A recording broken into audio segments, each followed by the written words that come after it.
Hey, everybody. Welcome back to Surrounding the Dragon. I am Dr. Sara Azadorian. And man, it's been a minute since I recorded an episode and posted it here for you. And I've kind of recently have been looking and kind of seeking some inspiration to get this project up and running again. And I got to say, about a week ago, maybe a little bit more than that now, there was something that came up in the spiritual community that gave me the inspiration that I needed.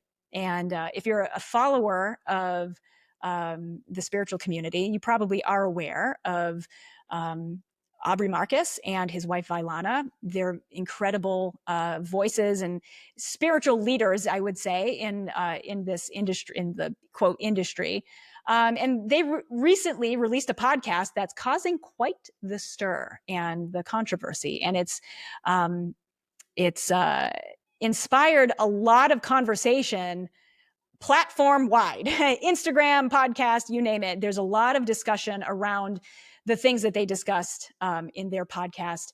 And I felt inspired to be part of that conversation. And so today I invited my good friend, Ben Sullivan, on this episode. And Ben just happens to be a facilitator of shamanic practices of the Shipibo lineage. And if you're not familiar with what that is, don't worry. We talk a little bit about that.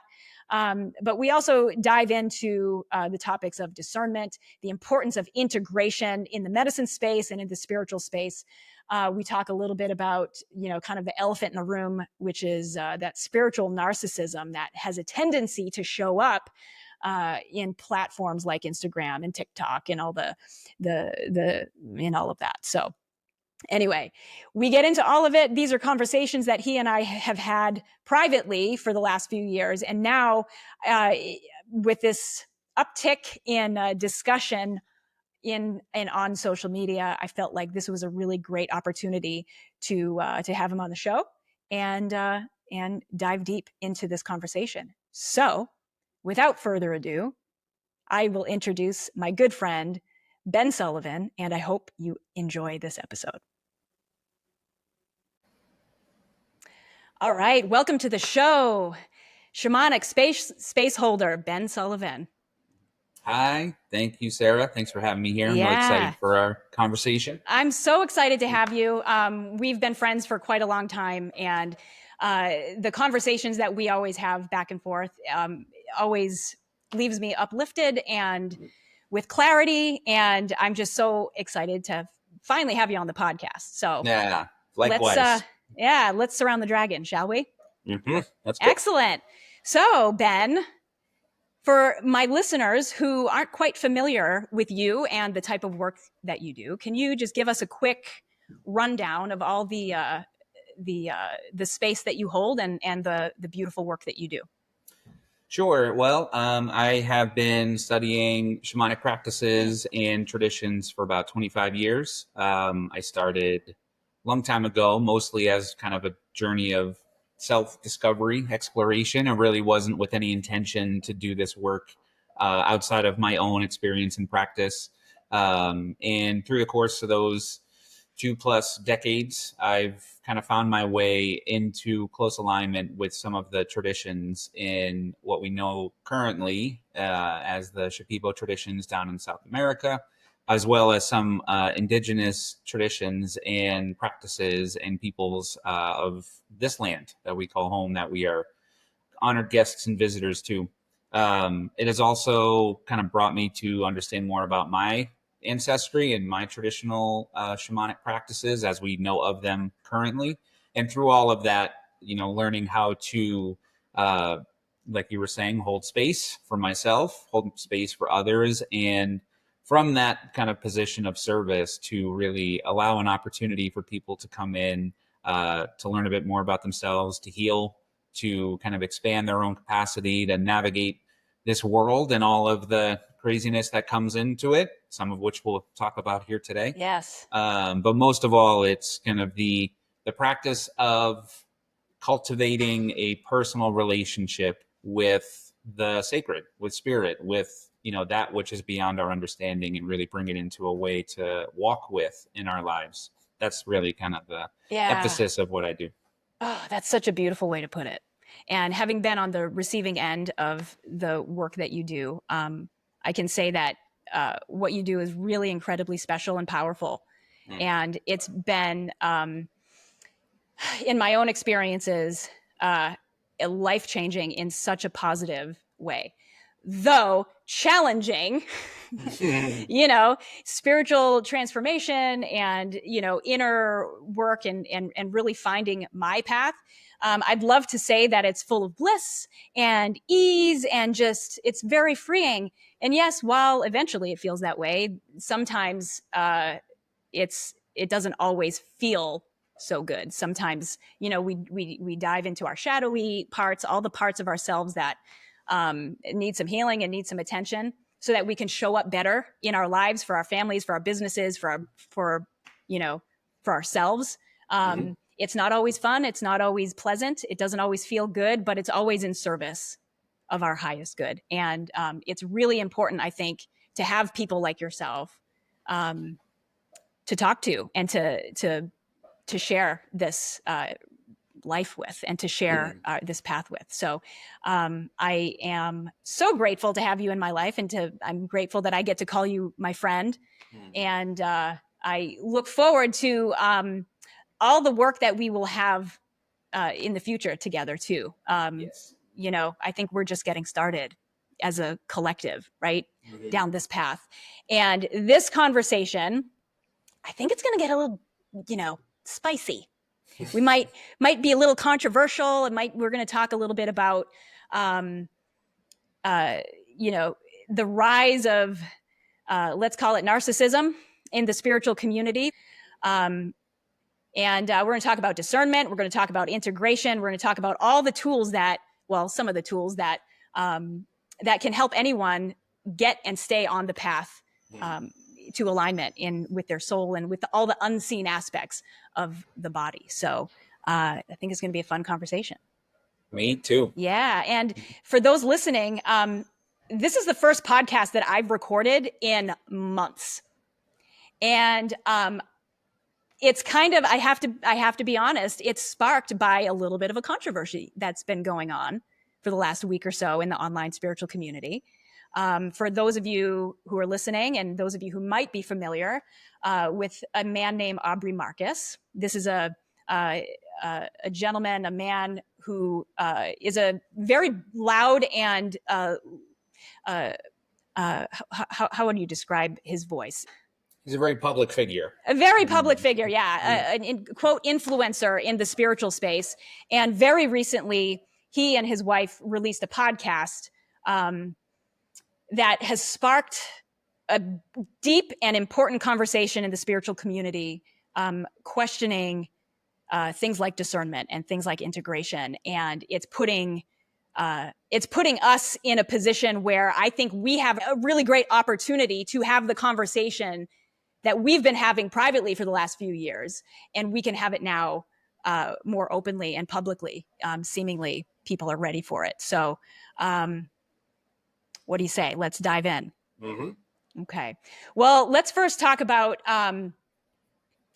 just the elephant in the room, right? The narcissism that exists in the online spiritual community. Thoughts on that? Sure. Right off the bat, some of the things that come to mind is that, this is certainly not a new thing. This isn't a new emergence. This has been a part of put a collection of people together in any form, in any setting. And yeah, some of these dynamics are going to rise up. And an element of this particular kind of personality disorder, I'd say, is that it has a way to draw attention to itself, himself or herself, whatever the case may be. Sure. There is an element of that narcissistic tendency that all of us have in some degree. Some of us have in a very exaggerated degree.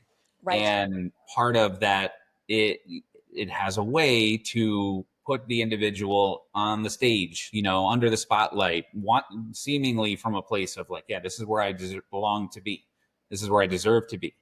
And when you combine that, when you kind of weave that into the medicine space, the spiritual community, when you combine that in a space where individuals coming together to open up in a space of vulnerability, in a space of deeper understanding, you're really putting this personality disorder in a very, very dangerous place for the people that can come into that orbit. Right. And so, while this is not new, certainly in our time, the platforms within which this behavior can really just explode out there and affect many, many people is greater, greater than it's been in the past. And Sure. social media certainly has a way of getting messages out far and wide and getting a lot of eyeballs and a lot of attention. Mm-hmm. And so, in one respect, it makes sense that it seems like we're seeing this more and more and more. Part Right. of that, I believe, is because there's more avenues for it to be exposed.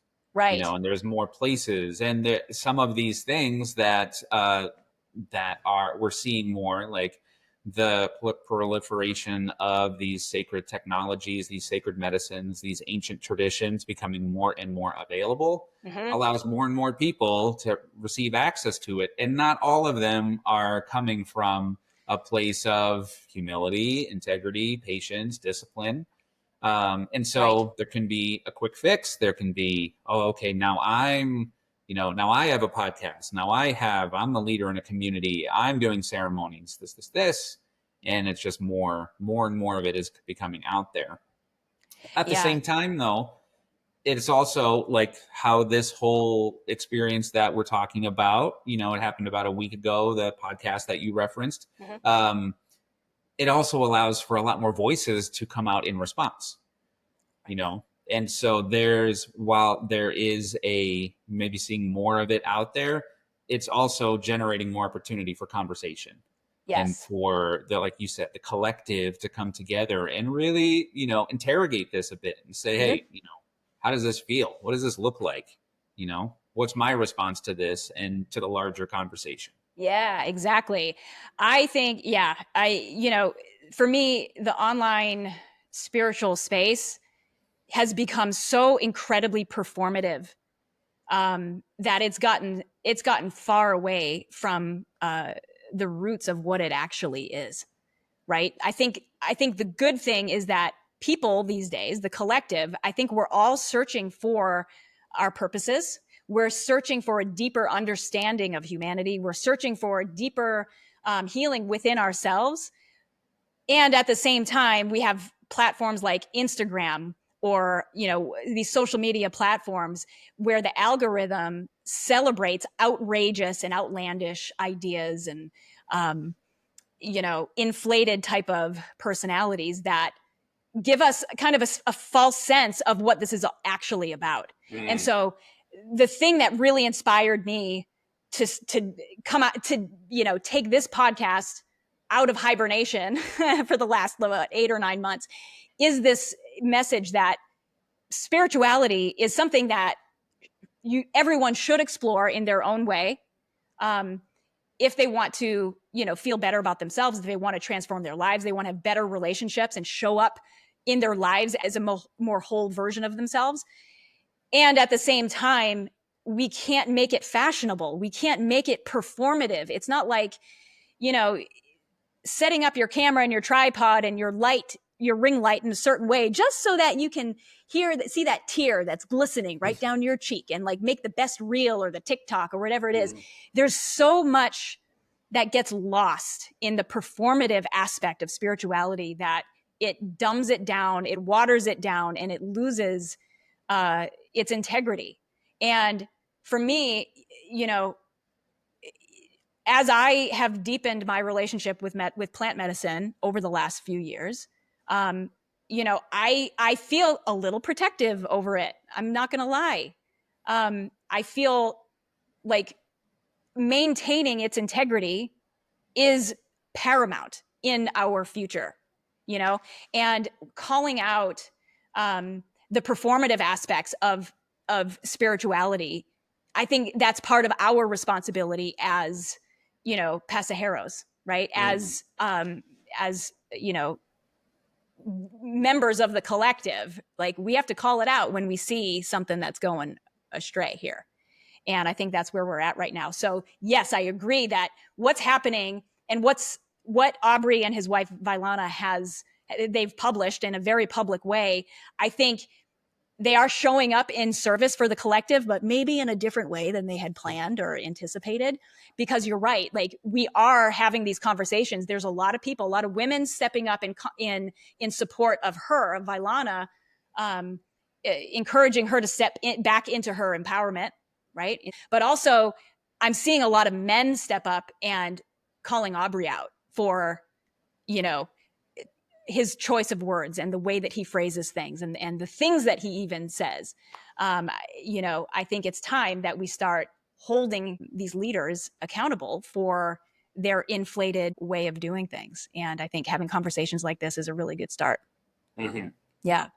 So without getting too deep into their shadow, what's a good way to address this topic, this narcissism, this performative aspect, this showy, trendy, fashionable thing that's happening in the spiritual world? How do we deal with that? Well, I think, one thing we were just talking briefly before we started here, just kind of game planning and the topic of like the responsibility that all parties involved, that could be plant medicine, could be a yoga community, could be a collection of plumbers trying to better their craft and approach an experience of mastery, whatever the case is. There's a responsibility that each and every one of us has when we make the choice. I'm going to step into a space where it is, I'm going to be exposed. I'm going to allow myself to be vulnerable. I'm going to allow myself to be humble. I'm going to, encounter parts of myself that maybe I'm not comfortable or even aware to look at. That is kind of the first step towards the sacred experience, towards the mystical, is to say, I am going out of a comfort zone, and in doing so, that we have a responsibility to maintain awareness, to keep our eyes open to what we're stepping into. And so, we'll just take this medicine ceremonial experience just as kind of a starting point, but I think it relates in other areas too. Absolutely. And the first thing I'll speak to is an individual, whomever it may be, who makes the choice, the willing choice to be the space holder or facilitator or leader, whatever that may be. There needs to be an implicit understanding that by doing that, I'm stepping into a position of a power dynamic somehow, some way. And I've heard it expressed in different ways and in different settings where, it's just like, I'm just the conduit. I am clear. I am just here to speak the message of spirit.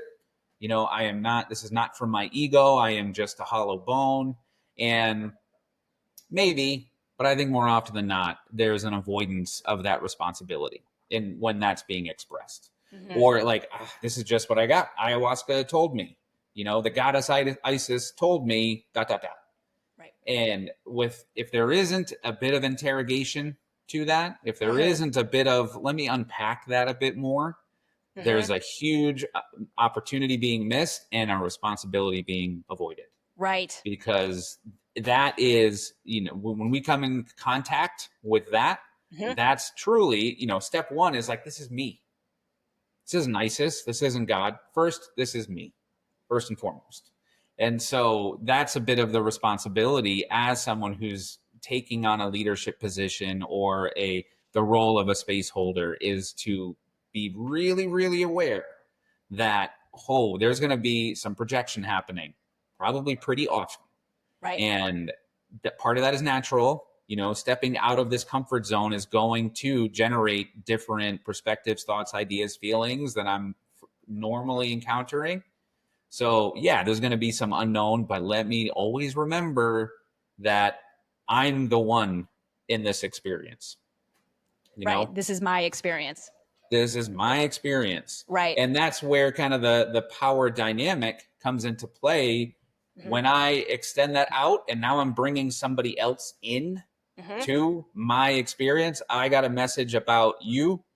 God is telling me to do this to you, to reach out to you. Now I'm bringing a whole other separate sovereign being into my experience. Right. And that's if the awareness isn't there, if that responsibility isn't being held, this is where things get real messy, real twisted. And you add on top of that what we were talking about earlier, it's a normal, natural part to have tendencies that can drift into places of inflation. Yes. Call it narcissism. It's just part of human behavior. But when it goes way far into that, now we're in an exaggerated expression of that narcissistic tendency. We're bringing other people into our own personal experience and telling them this is something spiritual, this is something mystical. Mm-hmm. Disaster. Yep. Yeah. You're absolutely right. That's a great way to put it all. And I can speak to this a little bit from an experience that I had a couple of years ago when I was working with, she called herself a spiritual advisor. And at the time I was really open to exploring, my own divine feminine from a different perspective than I had ever before. And so I thought, okay, I'm going to work with this, this person who came highly recommended by a close personal friend of mine. And 2 weeks in, I could pick up on some of this that you're talking about, these overinflated ideas and these kind of self-righteous ideas, honestly, that were presented to me in a way where if I didn't buy into it, then I was the problem. Right? If I didn't follow what this person was saying, if I chose to discuss it, maybe challenge it even a little bit, well, that wasn't okay to do. And that was a huge red flag when I was met with, I'm the problem and I need to change, when I'm picking up, very specifically on, there's some red flags going on here. This is discernment, right? What you're saying does not feel good in my body, right? What you're calling, quote, teachings does not align with what's real for me and what's true for me and what feels good in my body. So having that awareness, having that ability to trust that voice that was inside of me and call it out, that was a kind of a high moment for me, because, in earlier versions of myself, I probably just would have not questioned it and just gone along with it and took all of these, quote, teachings as being true and ignored whatever was inside. That was my pattern before, right? Not listening to that intuition. And just, in my evolution and my growth and my developing my skill of discernment, I was able to pick it out right away. And I got to tell you, I have no problem, calling that out now. I'd have no problem. But it really opened my eyes to how significant this narcissism is in the spiritual community. And it's not everything and everyone that is presenting is, as you mentioned before, in alignment with, positive outcomes. A lot of times it's, what can I get? How can I be upheld as a leader, as a facilitator, as a spiritual advisor? How can my ego be reinforced by these people as I, share my, quote, teachings and enforce them on other people and gaslight them into thinking that they're the problem when they challenge it, right? So that's a very real thing that I personally have experienced. So when I've seen, when I see this happening on a broader scale on platforms like Instagram and podcasts and all the things, it's like, it really rubs me the wrong way, Ben. I don't like it. Yeah. And anyway, discernment is the key. Discernment, I find, has always been the number one default in my experience with medicine practices. Discernment is always kind of a fundamental skill that everyone it should be the kind of defaulting back to. Discernment. What am I looking at? What am I listening to? How does it feel in my body? Does it feel in alignment? Does it not? Is there truth behind this? Or am I just being convinced that this is a true thing? You know, there's a very big difference between those two things, and discernment is key. Yeah. Totally agree. And I feel like, you know, your example is such a good one because I think it's one that a lot of people can relate to, because at different points of our journey, you know, whether it is like the spiritual path or just, you know, wanting to be a better person, we're going to seek out teachers. We're going to seek out people who are a little further down the road than we are for guidance, for reflection, for instruction, you know? So there is, you know, we're going to come in contact with this. And I would imagine people listening to this probably can relate to that story, even if the details are different. Because we've all had that experience. And in doing so, it's, you know, I think it's a real good reflection on you to see kind of how you took what you took away from that to move yourself forward. And just like you said with the podcast, like, you know what, that person actually was a pretty good teacher, probably not in the way they thought they were. But that is the benefit of what you're defining as discernment. And I would agree. Oh, absolutely. Yeah. I mean, that situation for me personally, that was an opportunity for me to integrate and practice what I had learned from my previous experience with, you know, being on the receiving end of you know, gaslighting and narcissism and all of that. Oh, look at that. I got a thumbs up from— You agree with yourself. That's wonderful. Oh, look, the spirit just showed up and gave me a thumbs up. So anyway, so I had years of, you know, integration. And then here's this opportunity with an actual human being that you're interacting with, Sara. What are you going to do? Here's this situation. You are presented with clear gaslighting, clear manipulation. What are you going to do? And I went at it, and I have, I think I handled it in the best way that I could. You know, I feel good about it now. You know, I do. I don't want to shine too much light on that, but I feel good about that integration piece is where, you know, you make a different choice than you would have made previously, right? When you're confronted or you're presented with an opportunity to engage with a pattern that you've carried out for your life, a shadow pattern, let's call it, for lack of a better term, you know, for me, that pattern has been ignoring the voice on the inside and just going along with whatever's presented. So here was this opportunity where my inner voice was screaming at me. And up until that point, I had learned that lesson enough to trust that voice inside and call it out and do something different. And that's exactly what I did. And I have no regrets. And, you know, good luck to that person, but it's not for me. Hard boundary drawn. And I have moved on to bigger and better things since then. So, but discernment, that's the thing. Discernment is the thing. And, you know, it's funny, when I talk to my patients in my clinical practice about discernment, they're like, well, I don't really know what that means, you know? And I kind of have a way of describing this so that they get it.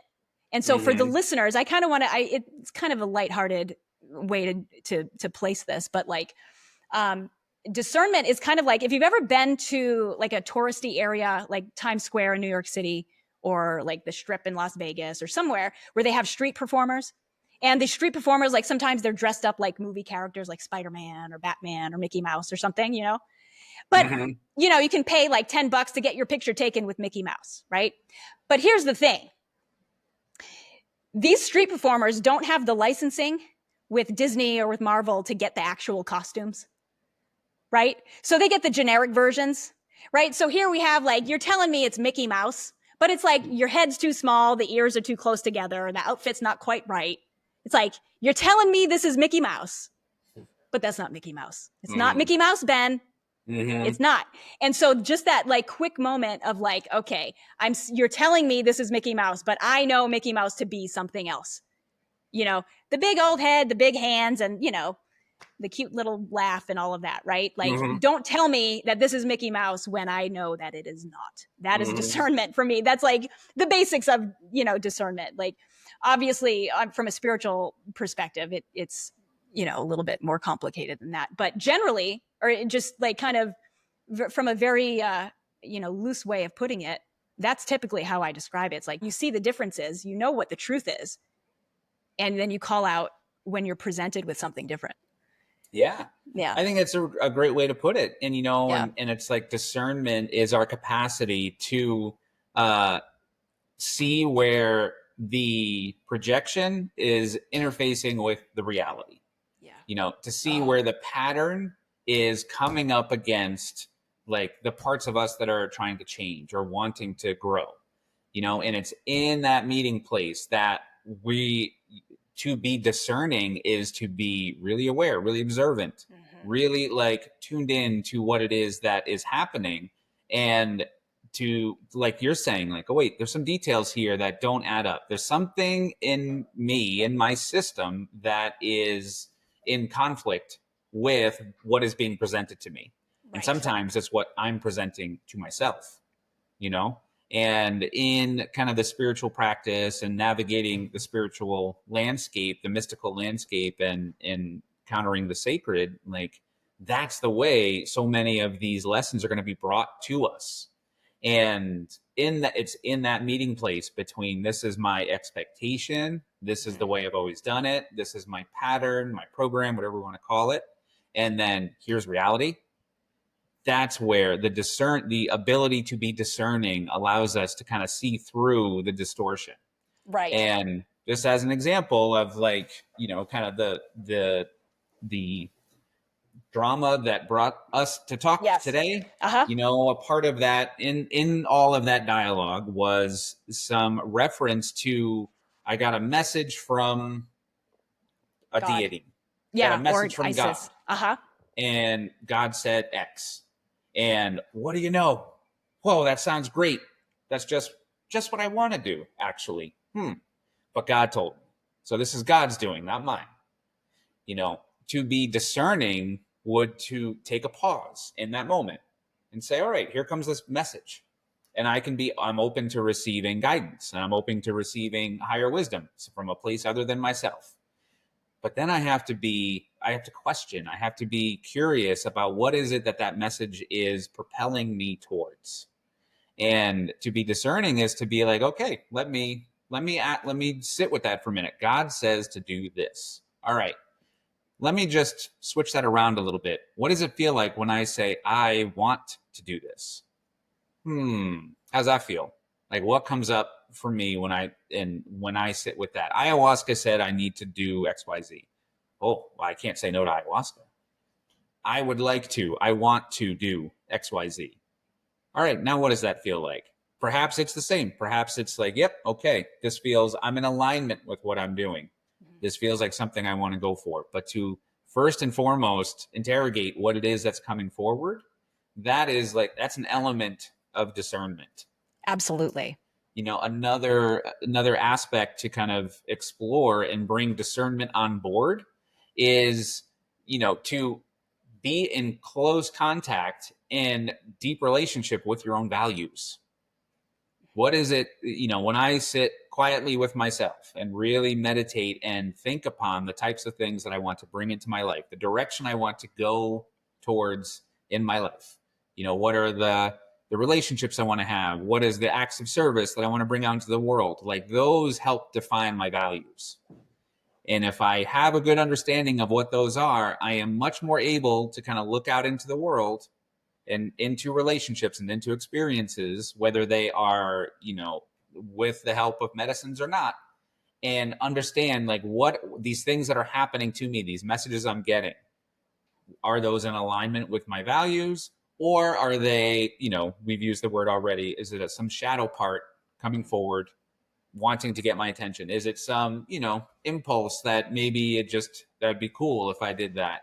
And maybe I just want to go in that direction instead. If I'm not in touch with my values, I don't have that capacity to kind of sort through all the noise that comes through.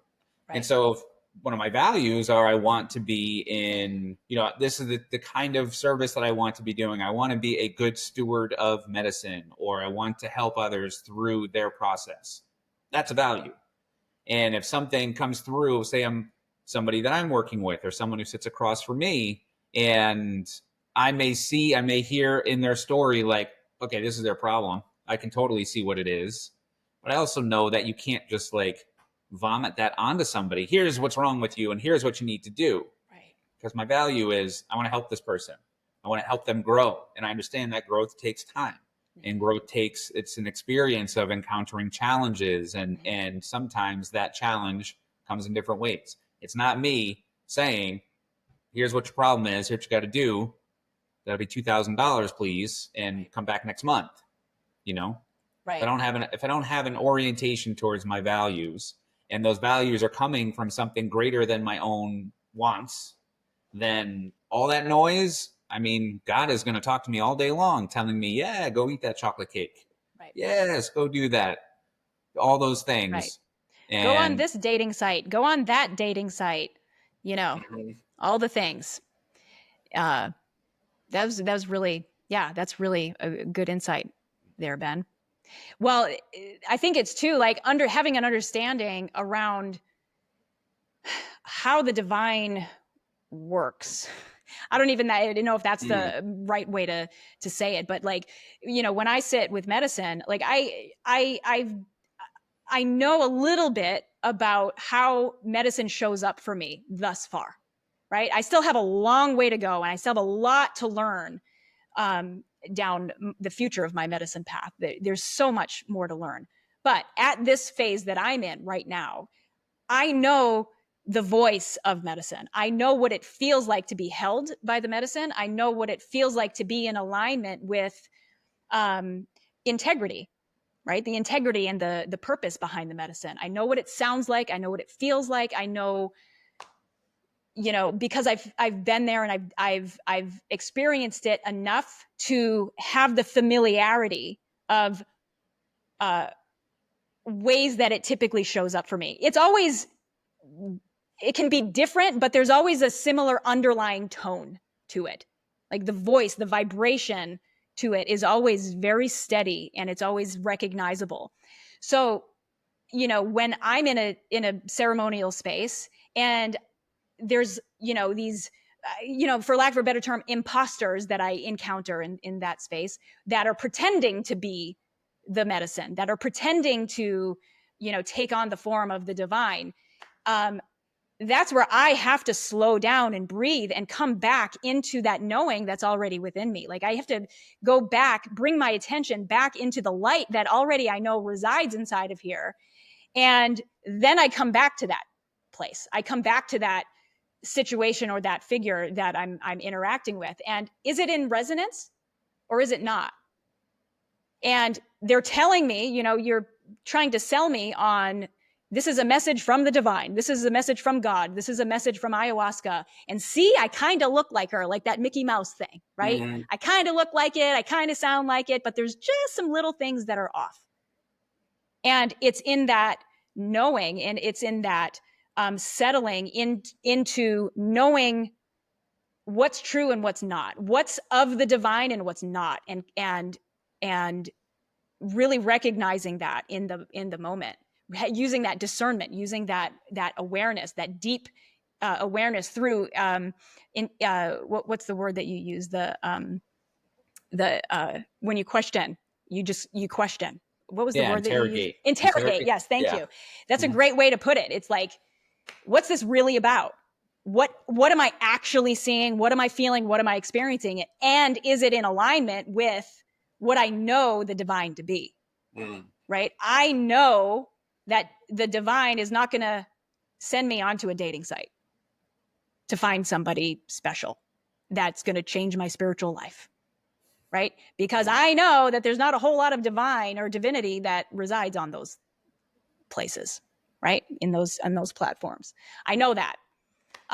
So, you know, slowing down, discerning, pulling your attention back in, and really trusting what you know, it's a big part of it, don't you think? Yeah. And I think just the way you described it is like, there's an element to it that is an understanding of, okay, through my experience, I've come to know XYZ, right? This is what the divine feels like to me. I also know that I'm constantly growing, and I'm constantly shifting and changing. And the more that I spend time in that place of like real deep connection, and I like how you kept referencing, like, you slow down, you know, that for me is also a way that I know I'm kind of getting in touch with something that is a part of my integrity, because it's infinite. There's no rush. There's no urgency. Oh, I have to do this. Oh, that's when I know, like, oh, I'm getting a little off track. Right. When there's a sense of like peace and patience involved, it's like, okay, I'm tuning into something greater than myself. Right. And through all of that, I get to know deeper parts of myself. And in knowing deeper parts of myself, this is going to bring more things to the surface. It's going to bring more things into my experience that is going to have me confront parts that I don't know, the shadow side, whatever you want to call it, these patterns or these behaviors that are part of my ongoing evolution. And it's like, so what I know of God, what I know of spirit, what I know of the medicine is also going to change. It's also going to evolve. And so it's like there's another really good clue for discernment is I'm being confronted with this choice. Here's two things. I can, stay, or just continuing with the example we're using. I've committed myself to this partnership. This is what I have stated, my values are, and to be in marriage. But God's telling me to go on a dating site and explore. And okay, so maybe a part of my values have changed. Let me explore that. Right. Part of that also has to we have to be an understanding is that as soon as I project something outside of myself and say it's the voice of God, it's the voice of Isis or ayahuasca, it's like, there's my first clue that there is an unintegrated part of me that the only way I can get my attention is to go outside of me. And now it's God talking to me. There has to be an understanding that at least in some small part, there is me in that voice. There is me in that instruction from something outside of me. And so there it is. Let me have some discernment to pick that apart a little bit. Right. Yeah. And in doing that, I actually deepen my understanding of the voice of God, of the voice of the medicine, of my experience of the medicine. Right. And that little piece that needed to come outside of me to get my attention, I can now do the work to integrate and understand and piece back into my own experience. Right. Yeah. It's that integration phase too. It's that integration piece is okay. We put all of our pieces back together, right? We come back, right? To step into a new version, like an updated model, right? Yeah. Like it's like we hit updates on our phones and our technology all the time. It's like integration kind of does that for our anatomical technology, right? Definitely. Like, that's what integration is. It's updating. It's like clearing out the cookies and cache, all the unused data. Like, we're going to get rid of all of that. And now we're operating on a whole new system. Right. Right. And while our core values may not change, the way that we express them and the way that they, exude out of us, that might evolve a little bit. And the relationships that I have with other people and the relationship that I have with God or the medicine, it's like that moves forward too. And that evolves over time also. But it's not always easy to do. It's that discernment and integration. Discern, question, interrogate, right? Slow down and feel what are you actually faced with? What are we doing? What are we working with here? Does it align? Does it not? And if you're moving too fast and you get swept up in, the romance of a ceremony, and you hear this voice that comes in and says to do this thing that is so outrageous and unexpected, if you're moving too fast through that, you're not going to see all the details, all the little, like using that Mickey Mouse reference, like you're not going to see all the little details of the costume so that you can pick out like, oh, maybe this isn't the voice of God. Maybe this isn't maybe it's an imposter. Maybe it's something that's just trying to aliven this shadowy part of myself that has been dormant, and this part of my shadow that's been unresolved. Maybe that's coming up for me to start looking at it from a different perspective. Not necessarily to dive into it and make it my whole life and make it part of my whole relationship and bring other people in. Maybe I'm supposed to sit with it inside a little bit. Maybe it's for me. It's not for anybody else, right? And that Right. happens internally, right? That's the unseen aspect of the body. And it's not the real glamorous part of the whole practice. That's like the inner Right. work. That's the internal stuff, to Yeah. sit with that stuff. That's And the part that's not fashionable.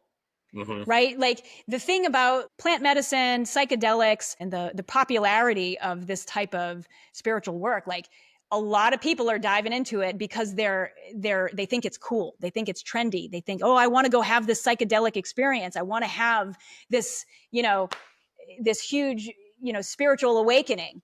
And they're not necessarily aware that, okay, this is actually work. It doesn't always feel good. It's not Yeah. about the euphoria. It's not about like, oh, I just want to go, see these visions and work with the medicine. Okay, working with the medicine is no joke. It is hard. It is messy. And it can be life-changing if you slow down enough so that you can discern, so that you can integrate all that comes through it and you can live it and you can embody it. Mm-hmm. And it's not always Yeah. fashionable. And I think such a big part for so many people, I know it is for me, that's a lot of what led me to start exploring this particular tradition and line of practice in medicine. I didn't know it at the time, or at least not to the depth and detail that I'm aware of it now. But more than anything, I was really seeking connection. I was suffering, and I had gotten myself really deep and tangled into some very, very destructive patterns and behaviors and relationships. Had no awareness. How does this keep happening? And through a whole series of events, each of us who are called to this work have our own version of this story. We end up in these places where, whoa, what deep, beautiful experiences of connection. Relationship with other people. Wow, I've had conversations that I've never had, and I'm sitting across from this person. Of all the people I could have sat next to in the Maloka, I'm sitting next to you, and we have so much in common. Like this feeling of relation and connection. I'm sitting with elders of an ancient wisdom tradition that are living, breathing, and sharing their wisdom. Like these are things at a very core fundamental level all of us as humans are desperately seeking. And so much in our culture, for those of us who are growing up in this culture and continue to see what's going on, it's just like more and more and more disconnection, more separation. Yes. And so when we have that experience of feeling it, it's like we truly are sitting in the lap of God. Yes. And so it's like, I want to come back to this. I want to stay here. Right. Yeah. And like, that's a magical bubble to be in, isn't it? It really is. Yeah. And bringing it back to what we're talking about, it's like to have that level of discernment, to be aware of like, okay, it's not about what's in that glass that I'm about to drink. It's not about in this substance. It's not about in that person who's sitting over there doing these magical things. It's not about the place. It's truly like I'm getting in touch with a part of myself that I have not had the access to before.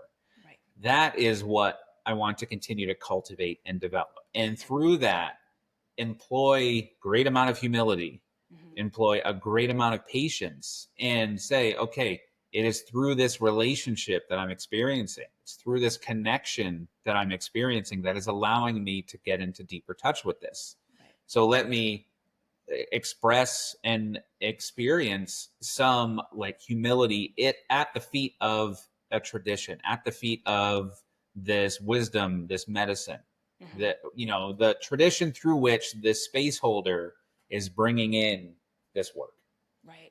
Through the practice, which that is more than just the psychedelic effect. It's all the work that goes up to it. It's all the work that comes after it. Right. And it's these things that help me get into greater touch with myself. When I'm in greater touch with myself, I am more open and available to spirit. But all therein lies the work. Yep. Right. And so kind of what we were talking about a little earlier, it's like, all right, what are some of the, I mentioned the word responsibilities, which is it's a big part of this process. There's the responsibility of the person who decides, it makes the choice that they want to be in or step into a position of leadership, of facilitation, to be the conduit, really the vessel through which the work comes through. Yeah. Well, the responsibility is even more, to be in greater touch with all parts of self. Right. And the responsibility of the pasajero, of the participant. Like there is a certain amount of like conscious dedication that goes into working with this medicine that is more than just, I'm going to show up, I'm going to drink this, I'm going to have the vision, I'm going to hear the songs, I'm going to talk to God. It's like, no, there's a responsibility that comes with that. Right. And so much like anything else, any other skill of mastery, I don't care if it is with plant medicine or being a plumber, the path of mastery requires discipline and dedication. And so much of the work is not done in the spotlight. And that's really where, that's it. That's now the we thing. have all of these platforms, have all these things, got these podcasts. And now I could tell people I talked to God while I was lifting weights and he told me to do this. And then when that response comes back and all of a sudden here's a million people holding up a mirror and you don't like the reflection, it's not the mirror. It's not the person holding the mirror. Right. Right. It's what's being reflected back. It's what you're seeing in the reflection. Yeah. Mm-hmm. Yep. And so that actually brings me to a next question, right? So we're all human. We all have shadows. We all have egos. How do we hold someone who's actively acting from their shadow? Maybe they don't see it yet, but we can see it. And from your perspective as a facilitator, I'm sure you've seen this quite a bit. You've seen it with me quite a bit too. You're right. This person is acting out of their ego. They're acting out of their shadow. How do we hold compassion for them while also at the same time, like holding them accountable, allowing them to take responsibility for their actions, for what they're putting out into the world, but also at the same time, giving them the space that they so clearly need to do the work that they need to do so that they can better themselves and do whatever it is that they need to do to resolve their pattern. How do we do that? Good question. I don't know. I don't know the answer to that. Well, I think, along the same lines, first and foremost, personal responsibility. Yeah. If something that I'm witnessing in another person is triggering, it's activating something in me, my first thing that I'm going to ask is like, why? Why is that so activating for me? Let me have a deeper understanding of what it is. And there could be, there's plenty happening right now that is really activating for good reason. Yeah. The amount of injustice, the amount of deplorable treatment of our fellow people, or, how humanity is treating one another is pretty horrific. Yep. And a recognition that so much of it feels so completely out of our control and ability to change or have any influence on. Let's just be real and honest with ourselves. I'll be real and honest with myself, is like, that is a very uncomfortable place to be, to like doom scroll and see injustice and suffering happening on such a scale and feel completely helpless. That's a lot. Yeah. We are very much in that space. Yes. And it feels like from all angles. Yeah. Right. And so now here comes one single expression of that really, listen to this podcast, hear this, very high profile person in the spiritual world. And it's something that's like really, really close to our own heart and our own passion. And whoa, that fire gets sparked. We want to do something. It's like you said earlier, let's take a breath. Right. Let's first slow down. Let's tend to the part of ourselves that is being activated in the face of abuse, in the face of manipulation, of coercion, of abuse of power, Right. And from that, to look at my own environment right now. I'm gonna be honest. Am I engaging in this behavior in somewhere in my life? Yeah. Maybe not to the level and extent that this person is, maybe not, but let me just do a little housekeeping on myself first. How am I in my own relationships right now? Yeah. Where in a place, in all different ways, we, all of us, have different levels of power dynamic at play all the time. Right. And in some of those, we may be in a position of like greater power than another. and in some we are in a place of lesser power. And so where can I kind of like level the playing field and be in a more relational space in the places in my life? Yeah. Let me just start there. Yeah. You know? Start with inside. Start with the self. Yeah. Yeah. And then, you know, because then when it comes time, should the time arise where I want to be in a position to speak out, like I'm speaking out from a more grounded, integrated place than just like, how dare that person over there do this? And meanwhile, in my closet, I got stacks of things that if ever came out, I would be subject of podcasts maybe. Oh, absolutely. So, yeah. So that's one place that we start. And, you know, from there, it's to hold, I think doing this, you know, having open conversations, honest conversations about this type of thing is really important, you know, because while these, especially in like the medicine and the sacred ceremony and the space of, you know, spirituality and development that is continuing to kind of grow and expand, there's going to be another generation of practitioners, of space holders, of facilitators that are on the way, and they are observing right now. Right. Oh, that's such a good point.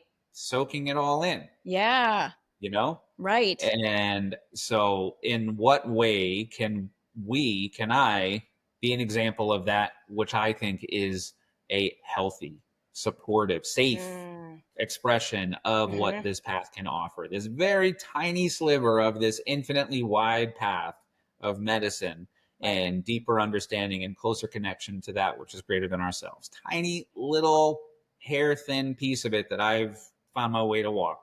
Right. This is what I've seen be the most supportive, be the most conducive to deeper relationship to self and others, deeper connection to something greater, deeper reciprocity with this earth, with the people of this earth. This is what it looks like for me. Yeah. And this is how I've seen it. And this is how, in a way where a person, like you were saying earlier, like when we see somebody's expression of what feels to us clearly being something of a shadow, particularly when we're seeing it impose negative impact, pain, suffering, hurt on another person. Yeah. The manipulation, the gaslighting, the love bombing, all those elements that come into place. And it's coming from someone who has like a pretty well-defined place of power of some kind. It's like, we speak up. Right. We say, this isn't right. Yep. You know, and it's not because like I don't like that person, or they wear a different shirt than I do, or they have a red tie and I have a blue tie. None of that, but simply from a place of like the care and support and safety of fellow people, of these people who are coming to a place of healing. That's why. Yep. Wow. That's great. I love that. See? Wisdom. And this is a great example too. It's like, this is why it's so important to surround yourself with people who are in alignment with your path. Right? Everything that you just said, Ben, just blew my mind. That was so valuable and wise. So thank you for sharing that. You're the best. I always learn so much from you. Thank you. Yeah. And you know, I feel like that was like a mic drop moment. I feel like we should just take a pause and allow all of our listeners here to just take some time and integrate this conversation that we just had.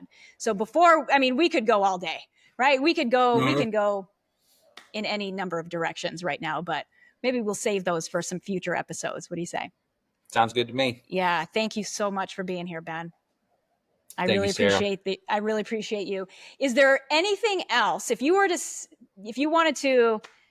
one little, one-liner or some advice for the listener after listening to this episode, how do they get the most out of this? What can you suggest for them?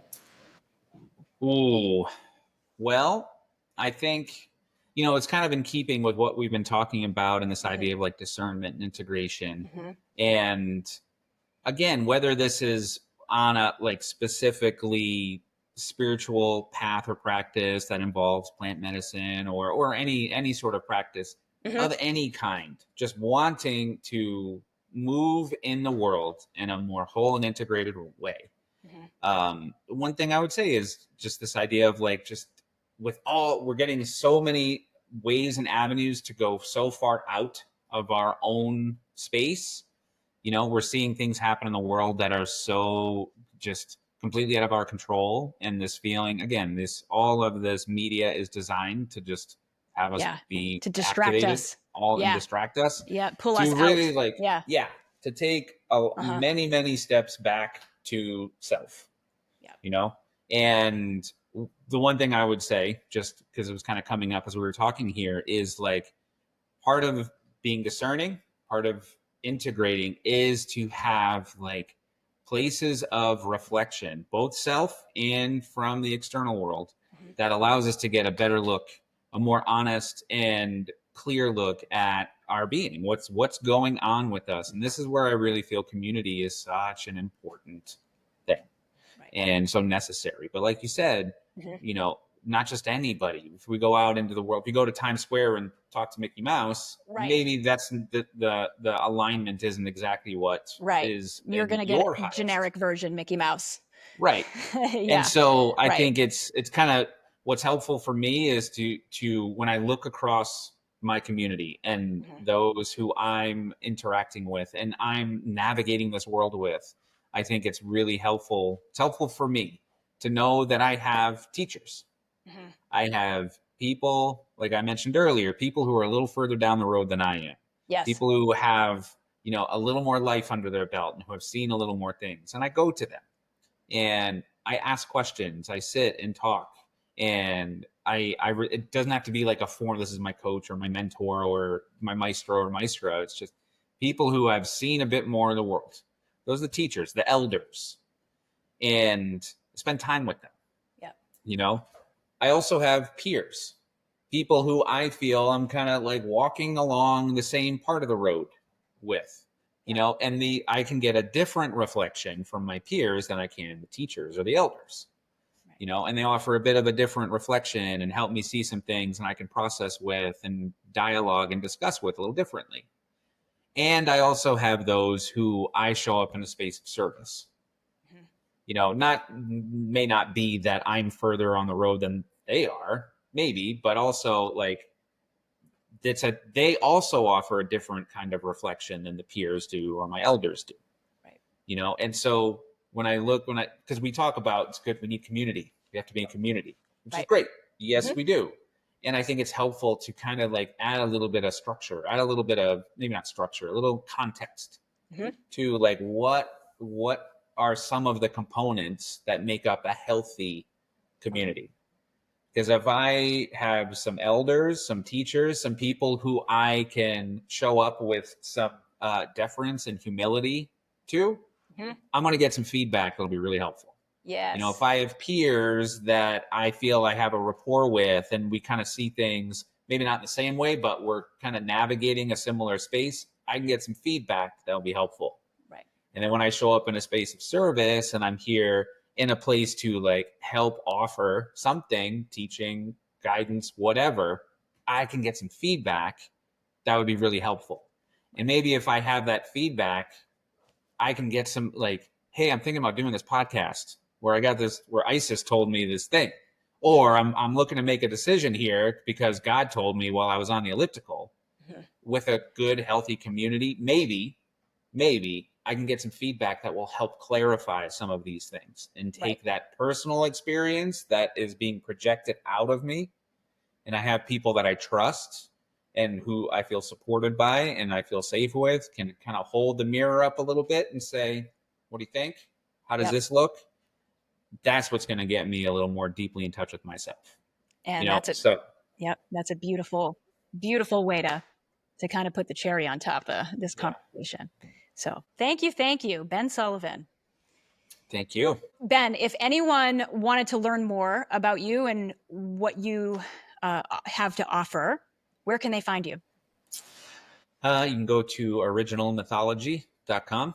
That's my site on the internet where people can get in contact with me and learn a bit more about what I can offer and some of the work that I do.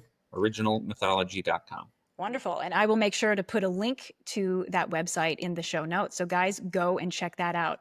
Thanks, Ben. It was a pleasure as always. Thanks, Sara. Appreciate you doing this. Of course. Well, there you have it, folks. Ben Sullivan dropping some wisdom, and hope you enjoyed this episode. Go check out his website. If you have any questions about any of the work that he does, make sure to reach out to him. And also, if there's anything around the discussion that we just had that inspired something in you, that activated something within you, please let us know. Make a comment on the platform that you're listening to, or send me a DM on Instagram and let me know. Let me know your feedback. Do you want to hear more conversations like this from me, from Ben? Let me know. Conversations like this, I think, are important, and it's all part of surrounding the dragon. So please let me know your thoughts. Thanks for being here, you guys.